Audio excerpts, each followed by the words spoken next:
బోనాల పండుగ సందర్భంగా హైదరాబాద్లోని లాల్ దర్వాజా అమ్మవారి ఆలయాన్ని కేంద్ర హోంశాఖ సహాయ మంత్రి బండి సంజయ్ సందర్శించారు. అమ్మవారికి పట్టు వస్త్రాలు సమర్పించి ప్రత్యేక పూజలు చేశారు.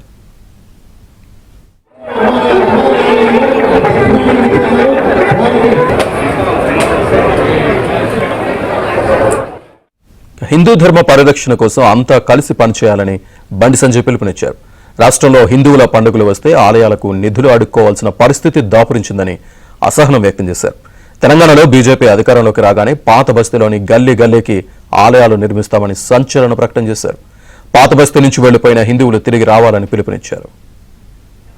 నేను కూడా ప్రజా సంగ్రామ యాత్ర చేసినప్పుడు ఆ భాగ్యలక్ష్మి అమ్మవారి పాదాల సాక్షిగా ఆ కార్యక్రమం ప్రారంభించడం కాబట్టి ఇవాళ తెలంగాణ రాష్ట్ర వ్యాప్తంగా ఒక హిందుత్వ వాతావరణం ఏర్పడ్డదంటే ఆ భాగ్యలక్ష్మి అమ్మవారి కరుణా కటరక్షణ విషయాన్ని గుర్తుంచుకోండి.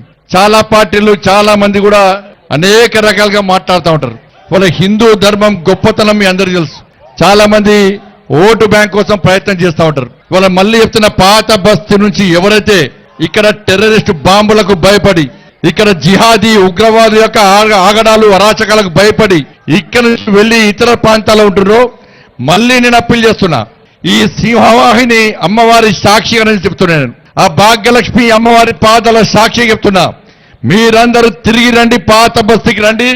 మిమ్మల్ని హిందూ సమాజాన్ని కాపాడుకునే బాధ్యత ఇవాళ మేం తీసుకుంటాం. ఇవాళ హిందువులందరూ భాగ్యనగర్లో ఓటు బ్యాంక్ మారినారు.